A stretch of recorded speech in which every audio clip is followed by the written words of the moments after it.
अलैकुम वीर। मैं अज एक गलत फहमी दूर करनी चाहुंदा, पहले भी करता रहना कि जड़ा साढ़े कुछ वीर या भैन समझदियां कि असी उर्दू का एहतराम नहीं करते, उन्हों की गलत फहमी दूर करनी चाहुंदा। मैं ज़ाती तौर पर उर्दू की मतलब तौहीन कदी नहीं की। देखो, शौरी फिक्री बुनियाद पर किसी चीज़ के उत्ते तनकीद करना या किसी चीज़ नू गलत जानना दलील के तहत कतन उहदी तौहीन नहीं हुंदी। मैं पहले भी हमेशा कहता रहा कि हुण भी कहना कि उर्दू का असी एहतराम करने क्योंकि वो कॉन्स्टिट्यूशन की ज़ुबान विच उहनूं कौमी ज़ुबान का दर्जा दिता गया होया। हालांकि असी कौमी ज़ुबान की इस तारीफ नाल मुतफिक नहीं हाँ कि जिस ज़ुबान की इत्थे धरती मौजूद नहीं, जिस ज़ुबान की इत्थे कौम मौजूद नहीं, उन्होंने कौमी ज़ुबान तुसी किंज करार दे सकते हो। सो ये लिंग्विस्टिक्स के तौर पर जड़ा है अहले ज़ुबान जड़े लोग हुंदे ने उन्हां दे हद ते उन्हां दे हवाले नाल ये तनकीद बहरहाल एक सवाल मौजूद है, ये बहस तलब सवाल मौजूद है कि उर्दू स्पीकिंग्स की तो धरती जी है वो यूपी बनती है।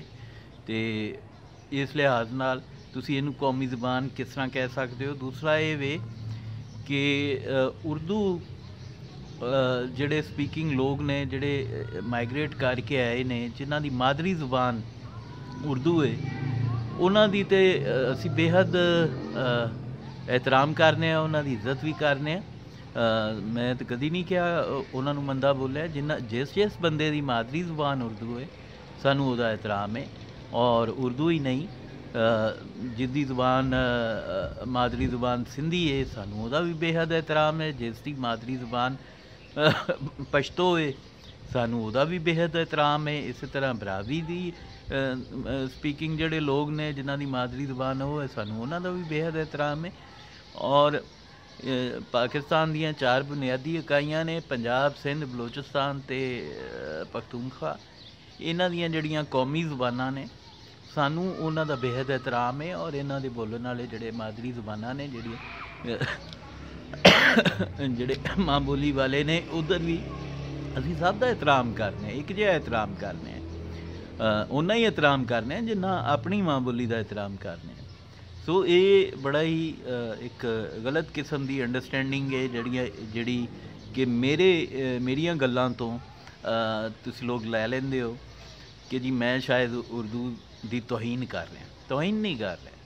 देखो, मैं सिंपल जी एक गल, एक सवाल है, एक रैशनल है, रैशनैलिटी के बेस्ड सवाल है कि जनाब साहब सन इंतहाई काबिल एहतराम सन, कायदे आज़म सन, साड़ी कौम के रहबर और बानी सन, लेकिन बहरहाल इंसान सन, कोई पैगंबर नहीं सन कि जिन्हां दे बारे च ये कहा जाए कि उन्हां कोलों गलती का एहतमाल नहीं सी, उन्हां कोलों गलती नहीं सी हो सकती।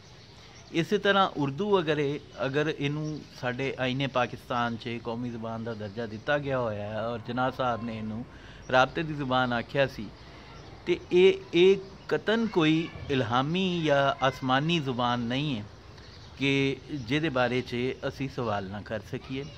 देखो, मैं हमेशा कहना रियासतां इंसान बनाउंदे ने ते धरती रब दी बनाई हुंदी है।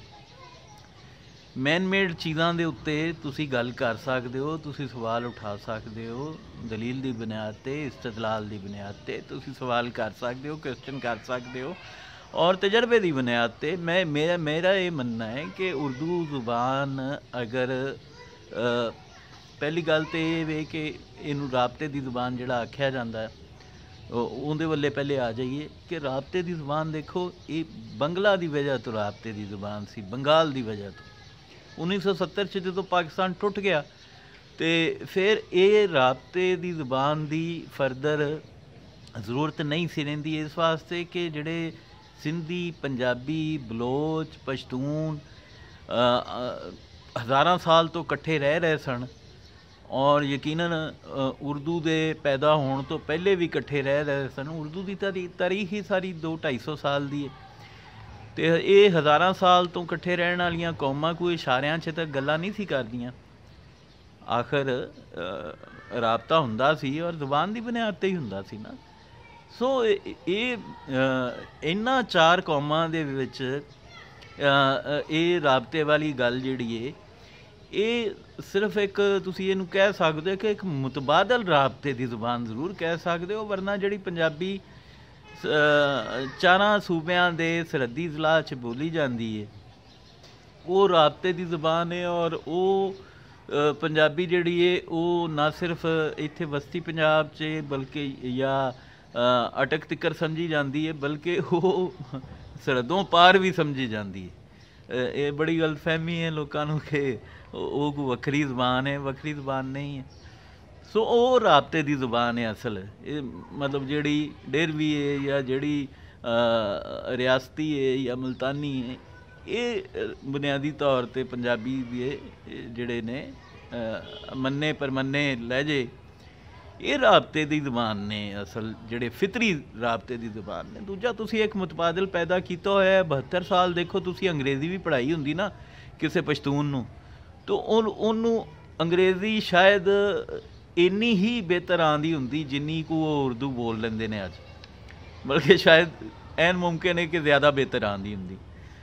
ਪਸ਼ਤੂਨਾ ਵਾਸਤੇ ਤਾਂ ਬਿਲਕੁਲ ਇੱਕ ਏਲੀਅਨ ਲੈਂਗੁਏਜ ਸੀ, ਬਰਾਵੀ ਸਪੀਕਿੰਗਸ ਵਾਸਤੇ ਬਿਲਕੁਲ ਇੱਕ ਏਲੀਅਨ ਲੈਂਗੁਏਜ ਸੀ, ਸਿੰਧੀਆਂ ਵਾਸਤੇ ਬਿਲਕੁਲ ਇੱਕ ਏਲੀਅਨ ਲੈਂਗੁਏਜ ਸੀ। ਪੰਜਾਬੀ ਨਾਲ ਇਹਦਾ ਥੋੜ੍ਹਾ ਘਣਾ ਜੋੜ ਸ਼ਹਿਰੀ ਪੰਜਾਬੀਆਂ ਦੀ ਹੱਦ ਤੱਕ ਬਣਦਾ ਹੈ, ਜ਼ਰੂਰ ਬਣਦਾ ਹੈ, ਲੇਕਿਨ ਜਿਹੜਾ ਖਾਲਸ ਪੰਜਾਬੀ ਹੈ ਜਿਹੜੀ ਪਿੰਡਾਂ 'ਚ ਬੋਲੀ ਜਾਂਦੀ ਹੈ ਉਹਦੇ ਨਾਲ ਇਹਦਾ ਦੂਰ ਦੂਰ ਦਾ ਕੋਈ ਵਾਸਤਾ ਨਹੀਂ। ਖਾਲਸ ਪੰਜਾਬੀ ਵਾਲੇ ਨੂੰ ਤੇ ਤੁਸੀਂ 72 ਸਾਲ ਉਰਦੂ ਪੜ੍ਹਾ ਕੇ ਤੇ ਗੁਲਾਬੀ ਉਰਦੂ ਜੋਗਾ ਮਸਾਂ ਕਰ ਸਕੇ ਜੀ, ਇਸ ਤੋਂ ਅਗਾਂਹ ਉਹ ਹਲੇ ਵੀ ਨਹੀਂ ਆਇਆ। ਸੋ ਇਹ ਜਿਹੜਾ ਰਾਬਤੇ ਵਾਲੀ ਗੱਲ ਹੈ ਇਹ ਤਾਂ ਕੁਛ ਇੰਝ ਹੈ ਜੀ। ਦੂਜੀ ਗੱਲ ਜਿਹੜੀ ਸੀ ਉਹ ਇਹ ਸੀ ਕਿ ਚੇਤਾ ਮਾੜਾ ਹੋ ਗਿਆ, ਚੀਜ਼ਾਂ ਯਾਦ ਨਹੀਂ ਰਹਿੰਦੀਆਂ। ਉਹ ਇਹ ਸੀ ਕਿ ਚਲੋ ਰਾਬਤੇ ਤੋਂ ਹਟ ਕੇ ਤੁਸੀਂ ਇਹ ਦੇਖੋ ਕਿ ਇਹਨੂੰ ਇੰਪੋਜ਼ ਕਰਨ ਦੇ, ਇਹਨੂੰ ਜਬਰੀ ਤੌਰ 'ਤੇ ਜਬਰੀ ਕਹਾਂਗੇ ਨਾ, ਰਿਆਸਤ ਨੇ ਇੱਕ ਚੀਜ਼ ਲਾ ਦਿੱਤੀ ਅਤੇ ਉਹਨੂੰ ਇੰਪੋਜ਼ ਕਰਨ ਦੇ ਫਾਇਦੇ ਕੀ ਹੋਏ ਨੇ। ਜਿਹੜੀ ਰੈਸ਼ਨਲ ਗੱਲ ਹੈ, ਜਿਹੜੀ ਅਸਲ ਗੱਲ ਹੈ, ਜਿਹਦਾ ਤਾਲਕ ਕਿਸੇ ਅਦਬੀ ਤਨਜ਼ੀਮ ਨਾਲ ਨਹੀਂ। ਮੈਂ ਪੰਜਾਬੀ ਦਾ ਵਕੀਲ ਕਿਸੇ ਅਦਬੀ ਤਨਜ਼ੀਮ ਦੀ ਵਜ੍ਹਾ ਤੋਂ ਨਹੀਂ ਹਾਂ, ਕੁਛ ਸ਼ਾਇਰਾਂ ਦੀ ਵਜ੍ਹਾ ਤੋਂ ਨਹੀਂ ਹਾਂ। ਮੈਂ ਤਾਂ ਰੈਸ਼ਨੈਲਿਟੀ ਦੀ ਬੁਨਿਆਦ 'ਤੇ ਪੰਜਾਬੀ ਦੀ ਵਕਾਲਤ ਕਰਨਾ, ਔਰ ਉਸੇ ਬੁਨਿਆਦ 'ਤੇ ਕਰਨਾ ਜਿਹੜੀ ਮੌਲਾਨਾ ਇਸਰਾਰ ਅਹਿਮਦ ਸਾਹਿਬ ਨੇ ਆਪਣੀ ਸਪੀਚ 'ਚ, ਜਿਹੜੀ ਐਂਟੀ ਪੰਜਾਬ ਸਪੀਚ ਸੀ ਉਹਨਾਂ ਦੀ, ਜਿਹਦੇ ਵਿੱਚ ਉਹਨਾਂ ਸਿੰਧੀਆਂ ਦੀ ਵਕਾਲਤ ਕਰਦੇ ਹੋਏ ਇਹ ਗੱਲ ਕੀਤੀ ਕਿ ਸਿੰਧੀ ਮਾਂ ਜਿਹੜੀ ਹੈ ਉਹਨੂੰ ਇਹ ਫਿਕਰ ਲਾਹਕ ਹੋਈ ਕਿ ਉਹਦਾ ਬੱਚਾ ਤਾਂ ਜਿਹੜਾ ਉਹ ਹੈਂਡੀਕੈਪ ਰਹਿ ਜਾਏਗਾ, ਕਿਉਂਕਿ ਉਰਦੂ ਵਾਲੇ ਦਾ ਬੱਚਾ ਜਿਹੜਾ ਉਹਨੂੰ ਤਾਂ ਤਰਜੀਹ ਹਾਸਲ ਹੋ ਜਾਏਗੀ, ਉਹ ਕਿਉਂਕਿ ਉਹਦੀ ਤਾਂ ਮਾਦਰੀ ਜ਼ਬਾਨ ਉਰਦੂ ਹੈ, ਲਿਹਾਜ਼ਾ ਸਿੰਧੀ ਇਹਨੂੰ ਕਦੀ ਕਬੂਲ ਨਹੀਂ ਕਰੇਗਾ। ਲੇਕਿਨ ਮੌਲਾਨਾ ਸਾਹਿਬ ਨੇ ਇਹ ਆਰਗੂਮੈਂਟ ਜਿਹੜਾ ਹੈ ਇਹ ਪੰਜਾਬ ਦੀ 76% ਆਬਾਦੀ ਜਿਹੜੀ ਦੇਈ ਪੰਜਾਬ 'ਚ ਰਹਿੰਦੀ ਸੀ ਉਹਦੇ ਵਾਸਤੇ ਨਹੀਂ ਅਪਣਾਇਆ। ਉਹਨਾਂ ਉਹੀ ਅਲਾਮਾ ਇਕਬਾਲ ਦੇ ਵੇਲੇ ਵਾਲਾ ਆਰਗੂਮੈਂਟ ਹੀ ਅਪਣਾਇਆ, ਔਰ ਸ਼ਹਿਰ ਦੀ ਇੱਕ ਮੁੰਤਖਬ ਕਲਾਸ ਜਿਹੜੀ ਉਰਦੂ ਜਾਣਦੀ ਹੈ, ਜਿਹੜੀ ਪੜ੍ਹੀ ਲਿਖੀ ਹੁੰਦੀ ਹੈ, ਸ਼ਹਿਰਾਂ 'ਚ ਵੀ ਇਹ ਜ਼ਿਹਨ 'ਚ ਰੱਖਣਾ, ਸ਼ਹਿਰਾਂ 'ਚ ਵੀ 100% ਪੰਜਾਬ ਦੇ ਸ਼ਹਿਰਾਂ 'ਚ ਉਰਦੂ ਜ਼ਬਾਨ ਨਾ ਬੋਲੀ ਜਾਂਦੀ ਹੈ ਨਾ ਉਸ ਤਰ੍ਹਾਂ ਸਮਝੀ ਜਾਂਦੀ। ਇਹ ਵੀ ਸਿਰਫ ਪੜ੍ਹੇ ਲਿਖੇ ਤਬਕੇ ਨੇ, ਇੱਕ ਮੁੰਤਖਬ ਤਬਕਾ ਹੈ ਜਿਹਦੇ ਵਿੱਚ ਪੰਜਾਬ 'ਚ ਇਹ ਜਾਣਬੁੱਝ ਕੇ ਇੱਕ ਗੱਲ ਫੈਲਾਈ ਜਾਂਦੀ ਕਿ ਜੀ ਪੰਜਾਬੀਆਂ 'ਚ ਪੰਜਾਬੀ ਤਾਂ ਜੀ ਸ਼ੁਰੂ ਤੋਂ ਹੀ ਇੰਝ ਸਨ। ਹਾਲੇ ਵੀ ਬਹੁਤ ਸਾਰੇ ਪਿੰਡ, ਬੇਸ਼ੁਮਾਰ ਪਿੰਡ ਐਸੇ ਮੈਂ ਤੁਹਾਨੂੰ ਵਿਖਾ ਸਕਣਾ, ਐਸੇ ਲੋਕ ਵਿਖਾ ਸਕਣਾ ਪਿੰਡਾਂ 'ਚ ਜਿਨ੍ਹਾਂ ਨੂੰ ਉਰਦੂ ਨਹੀਂ ਸਮਝ ਆਉਂਦੀ। ਅਤੇ ਇਹ ਬਹਰਹਾਲ ਮੌਲਾਨਾ ਸਾਹਿਬ ਨੇ ਪੰਜਾਬੀਆਂ ਵਾਸਤੇ ਦੋਹਰਾ ਮਿਆਰ ਜ਼ਾਹਿਰ ਕੀਤਾ। ਉਹਨਾਂ ਪੰਜਾਬੀ ਮਾਵਾਂ ਦਾ ਉਹਨਾਂ ਨੂੰ ਅਹਿਸਾਸ ਨਾ ਹੋਇਆ, ਉਹਨਾਂ ਪੰਜਾਬੀ ਮਾਵਾਂ ਦਾ ਜਿਨ੍ਹਾਂ ਨੂੰ ਬਿਲਕੁਲ ਹੀ ਗੱਲ ਉਰਦੂ ਦੀ ਗੱਲ ਪੱਲੇ ਨਹੀਂ ਪੈਂਦੀ। ਮੇਰੀ ਬੇਗਮ ਜਿਹੜੀ ਹੈ ਉਹ ਉਰਦੂ ਸਪੀਕਿੰਗ ਫੈਮਿਲੀ ਤੋਂ ਹੈ, ਔਰ ਮੈਨੂੰ ਪਤਾ ਹੈ ਕਿ ਜਦੋਂ ਕਦੀ ਇਤਫਾਕ ਨਾਲ ਉਹਦਾ ਪਿੰਡ ਜਾਣ ਹੋਇਆ ਅਤੇ ਪਿੰਡ ਦੀਆਂ ਮਾਈਆਂ ਉਹਦੀ ਗੱਲ ਨਹੀਂ ਸਮਝ ਸਕੀਆਂ, ਠੀਕ ਹੈ। ये फितरी गल है। बहरहाल ये हकीकत है। ये इस बुनियाद ते मैं हमेशा, मैं तो कभी पहले मौलाना साहब की तकरीर नहीं सी सुनी, मेरा तो अपने एक थीसिस सी और अपना अखज़ किया होया नतीजा सी कि तुसी गैर फितरी तरीके नाल जदों ज़बान इंपोज कर दिओ तो तुहाडा जिहड़ा म्यारे तालीम है वो गिर जाता है। यानी तुसी जदों धरती की ज़बान तो वक्री एक तीसरी ज़बान लै आंदे हो दरम्यान च, तो वो तुहाडे म्यारे तालीम नूं बेहद डैमेज कर दी है और तुहाडे सिस्टम च बेहद बग्स पैदा कर देंदी, बेहद कबाहतां पैदा कर देंदी। और छोटी जी मिसाल मैं कल दी तुहानूं सुणांदा जां कि मैं अपना शनाख्ती कार्ड बनवाया कोई पिछले साल। अच्छा, ਉਹਦੇ ਵਿੱਚ मेरा पूरा नाम है सैयद मुहम्मद अम्मार काज़मी। अच्छा, ये लम्बे लम्बे नाम ने साढ़े एक, तो उत्थे वो नादरा वाले ने वो टाइप किया और उहदे विच उन्हें काज़मी दे स्पैलिंग जिहड़े ना उहदे च एस अगे पिछे कर दिता, जैड अगे पिछे कर दिता। अच्छा, हुण जदों वो जैड अगे पिछे होया तो वो स्पैलिंग गलत हो गए काज़मी दे। हुण कॉमन सेंस की गल है कि काज़मी दे उर्दू च भी लिखिया सी ते वो स्पैलिंग बन ही नहीं सी सकदे जिहड़े उन्हें बना दिते। हुण मेरा 32 साल तो शनाख्ती कार्ड बन रहा है। पहली गल तो सवाल तो नादरा दे DG नादरा नूं है कि तुसी काहदा डाटाबेस बनाया है कि जी हर वारी बंदा जाके 32 साल तो उनका शनाख्ती कार्ड बन रहा और हर वारी जाके वो तुहाडा जिहड़ा डाटा एंट्री ऑपरेटर है वो नवें सिरे तो टाइप कर रहा, ना टाइप कर रहा। मतलब वो फैचिंग होनी चाहिए, वो रिकॉर्ड च तुहाडे च मौजूद है, तुसीं CNIC पाओ ना, तुहानूं टाइप करना ही नहीं पैना चाहिए। बहरहाल वो तुसीं देखो कि ये कबाहत पैदा क्यों हुई, क्योंकि असी ना इधर दे ना उधर दे। उर्दू इंटरनेशनल लैंग्वेज नहीं, सानू सारिਆਂ ਨੂੰ पता है। जो पासपोर्ट बनना है, जो बाहर की दुनिया 'ਚ जाना है, असी उत्थे जाके तुहानूं अंग्रेज़ी ही लिखनी पैनी, तुहानूं अपने नां अंग्रेज़ी 'ਚ लिखने पैने ने, इंफॉर्मेशन अंग्रेज़ी 'ਚ देनी पैनी। तो असी ये तीजा बोझ क्यों अपने ते मुसलत किया है? इसकी कोई रैशनल जस्टिफिकेशन जरूर होनी चाहिए है कि देखो पंजाबी का तो असी तां मुकदमा लड़ते हैं कि एक धरती की जुबान है, एक माँ बोली है, मादरी जुबान है, मदर लैंगुएज जिहड़ी है वो साइंटिफिक असूलों के मुताबिक सिक्ख्या का बेहतरीन जरिया हो सकती है, बेस्ट सोर्स ऑफ एजुकेशन जिहड़ा वो मादरी जुबान हो सकती। इस तो अलावा एक होर गल जिहड़ी मैं बड़ी नुकते की गल सारे अगे शेयर करनी चाहना, साझी करनी चाहना कि देखो ये भी बहुत ही बड़ी जहालत सी सातों पहले लोगों की कि वो जुबान नूं इल्म तसवर कीती बैठे सन। आइनस्टाइन की थेरी जिहड़ी है वो जिस जुबान च लिखी है, या न्यूटन की, वो साडे वास्ते सिक्ख्या है। वो जुबान साडे वास्ते सिक्ख्या उदों बनदी है जदों कोई उहदे विच इल्म जिहड़ा है उहनूं सानूं जानन की जरूरत पेश आंदी।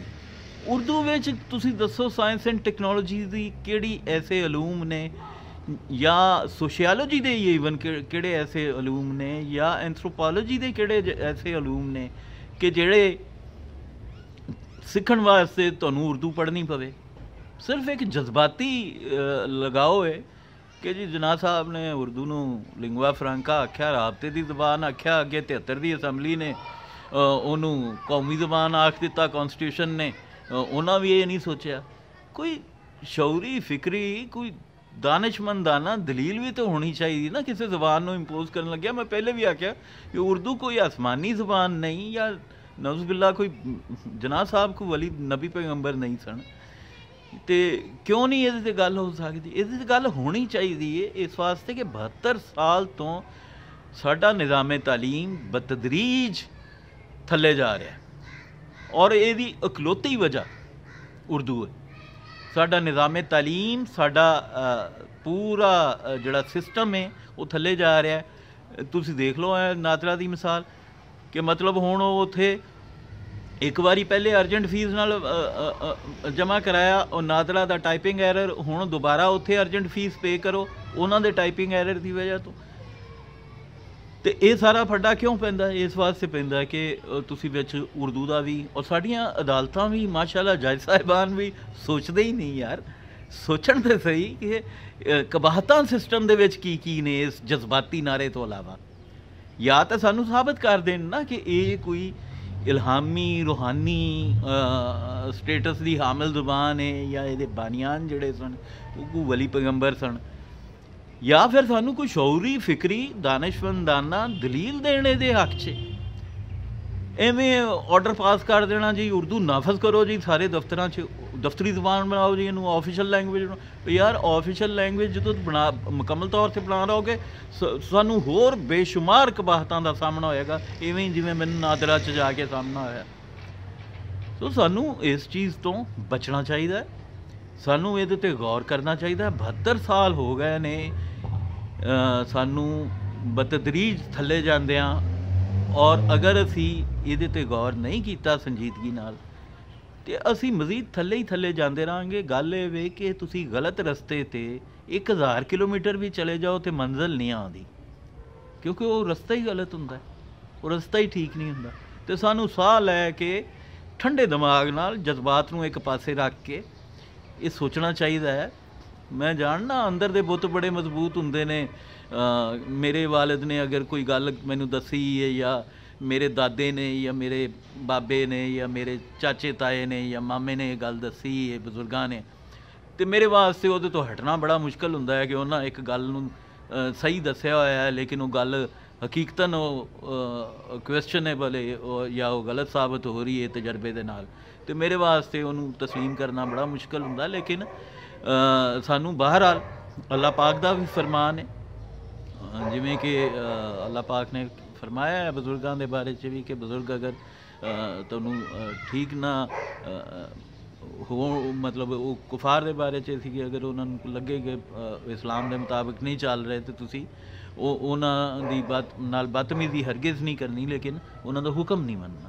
इन्नी इजाज़त जिहड़ी है वो अल्लाह पाक ने वालदैन जिहड़े कि बहुत ही जिन्होंने अल्लाह पाक बहुत उच्चा दर्जा देंदा है, सब तो उच्चा दर्जा देंदा, उन्हां दे बारे च भी इन्नी इजाज़त दित्ती हुई है सानू। लिहाजा ये जिहड़े जज्बाती किस्म दीयां गल्लां ने इन्हां नूं साइड ते रख के ठंडे दिमाग नाल रैशनैलिटी नाल उर्दू दे उत्ते डिबेट होनी चाहिदी है। पाकिस्तान एक बारी तो अद्धा टुट चुके हुण जिहड़ा 70 तो बाद दा पाकिस्तान है, ये बारे सानू गौर करना चाहिए है कि आया कि उर्दू वाकई राबते की जुबान है और फितरी तौर पर है, आया कि उर्दू दी दे नफाज की वजह तो सरकारी स्कूलों का म्यार बेहतर हो रहा है या थले जा रहा है। ये सानू सारियां चीज़ों को सामने रखना चाहिए और इन्हां दे नतीजों तो बाद सानू कोई ना कोई फैसला करना चाहिए। सानू मादरी जबानां तो मेरे ख्याल च पढ़ानियां चाहिए, लेकिन वो ज़रूरी ने, नैचुरल एक्सप्रैशन ने, लेकिन सानू तीजी जुबान के तर्जमे च नहीं पढ़ना चाहिए। सानू इंटरनेशनल लैंग्वेज पढ़ानी चाहिए है अंग्रेज़ी नू, और सानू मादरी जबान और कौमी सूबाई जबानां पढ़ानियां चाहिए ने। उर्दू नू अगर तुसी चाहुंदे हो पढ़ाना तो बतौर जबान एक बखरी जबान के तौर पर जरूर पढ़ाई जाओ, लेकिन एक आखना कि ये तो बगैर राबता मुमकिन नहीं, ये कम अज़ कम कोई दलील एडी मुतासर कुन दलील नहीं। रब रखा।